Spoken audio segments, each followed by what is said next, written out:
Now let us move on to the second part of module 4 stereochemistry, that is structural isomerism. Now in this presentation we will be seeing about structural isomers and its classification. Let us move on to stereochemistry. So what is stereochemistry? That is the first thing that you have to understand. Stereochemistry is a part of organic chemistry which deals with structure in 3 dimensions. So 3-dimensional structures of organic compounds, that is dealt with in stereochemistry. In stereochemistry, an important term that we have to understand is isomerism. Isomerism, or the study of isomers. So what is an isomer and what is isomerism? Compounds having same molecular formula but differing in physical and chemical properties are called isomers. Okay, compounds having same molecular formula but difference in physical and chemical properties, they are called isomers.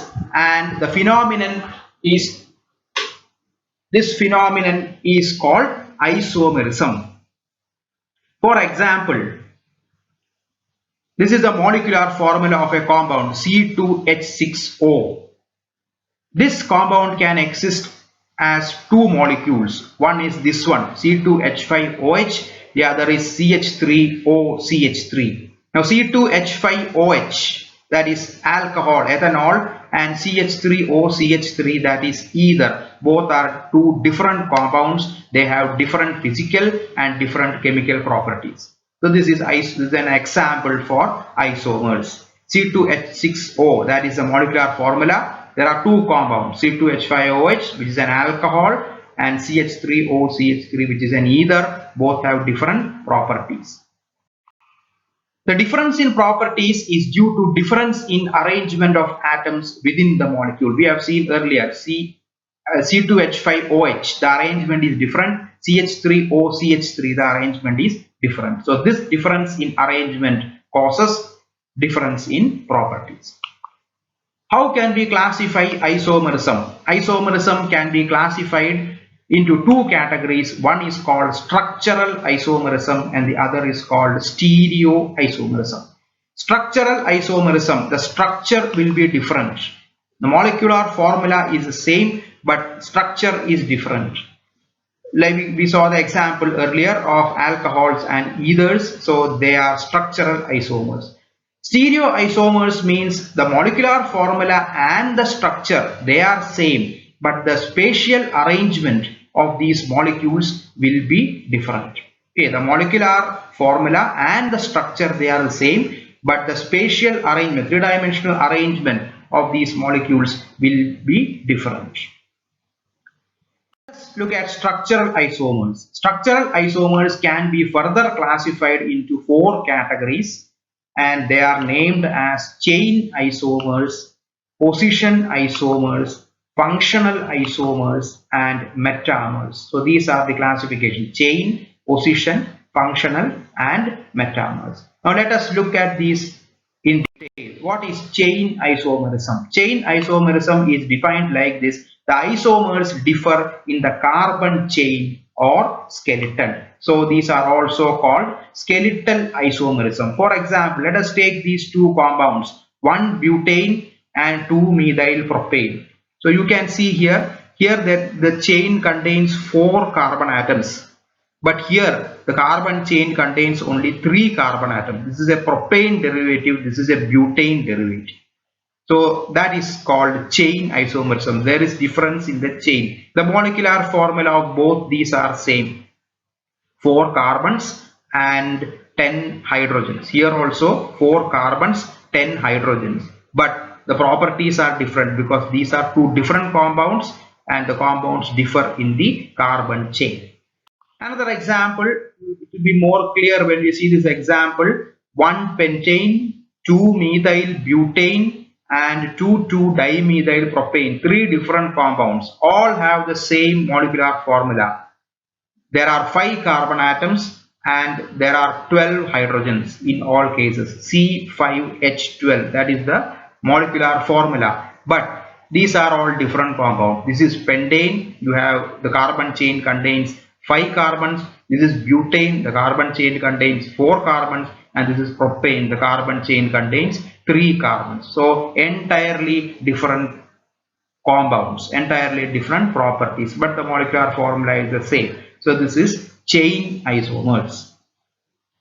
Next is position isomers. The isomers differ in the position of the functional group. Let us take an example. This is a very common example that we can use. 1 chloropropane and 2 chloropropane. You can see here the position of the chlorine is different. The carbon chain is the same. There is no change in that. But the position of the chlorine is here. This is one position, and in this case the chlorine is the second position. So this is position isomers. Another example, this is 1 butene and this is 2 butene. Again, molecular formula is the same, but there is a difference in structure. Here the double bond is at the end, that is 1 butene. Here the double bond is in the middle, that is 2 butene. So these are position isomers. There is a difference in the position of the functional group. Functional isomerism, that is a third classification. The isomers differ in the functional group. The functional group itself will be different. For example, we have seen this example earlier, ethanol and dimethyl ether. So ethanol, this is an alcohol, the functional group is OH, and dimethyl ether, the functional group is O, ROR, CH3O, CH3. So this is the functional group. Functional group itself will be different. The molecular formula is the same. The functional group is different. For another example, this is 1 propene. This is an olefin, alkene, and this is cyclopropane. This is an alkane. So the functional group is different. This is alkene. This is alkane. So that is an example of functional isomerism. Now, in functional isomerism, there are two special cases of functional isomerism. Let us consider hydrogen cyanide. A hydrogen cyanide, this hydrogen can move from the carbon to the nitrogen. So hydrogen can get attached to the nitrogen also, and when hydrogen attaches to the nitrogen, you get this compound hydrogen isocyanide. So hydrogen cyanide and hydrogen isocyanide. Now what is the peculiarity here? These two compounds are in equilibrium. So if you take a sample of hydrogen cyanide, what happens is a rapid exchange of hydrogen takes place between the carbon and the nitrogen, and finally they end up in an equilibrium. So a hydrogen cyanide solution is always in equilibrium with hydrogen isocyanide, and this type of isomerism, that is called as tautomerism. Tautomerism. So the two isomers are in equilibrium. Now let us consider another case. This is a ketone. This is acetaldehyde. This acetaldehyde can undergo a small rearrangement. You can see this bond breaks and it comes and joins here. This double bond, it can shift to this position like this, and when that happens we get another compound, and that compound is called vinyl alcohol. So it is an alcohol. So an aldehyde or a ketone and an alcohol, they can always be in equilibrium by some minor rearrangement, and this type of an equilibrium, it is called keto-enol tautomerism. So keto-enol tautomerism and tautomerism, they are special cases of functional isomers.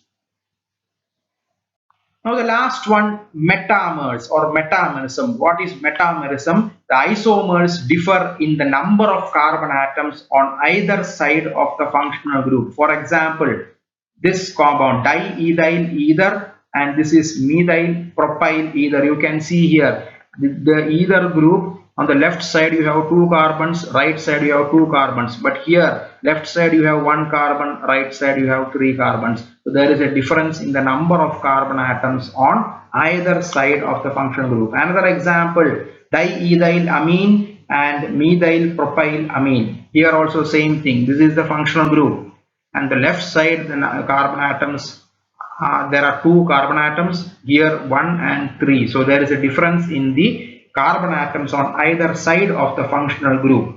So that is called as metamerism. Now there is a possibility that you can confuse between metamerism and positional isomers, but or functional group isomers, you may get confused between that. You can say that this is an example of not functional group, this is an example of position isomers. The position is different. So here the important point that you have to remember is, in position isomers the functional group is not a part of the carbon chain, but here this functional group is a part of the, or is in between the carbon chain. Okay, if you take the earlier example of 1 chloropropene and 1 chloropropane and 2 chloropropane, in that case the chloride is not a part of the chain. Okay, it is different from the chain. It is not inside the carbon chain, but here this functional group, these two functional groups, they are inside the carbon chain or within the carbon chain.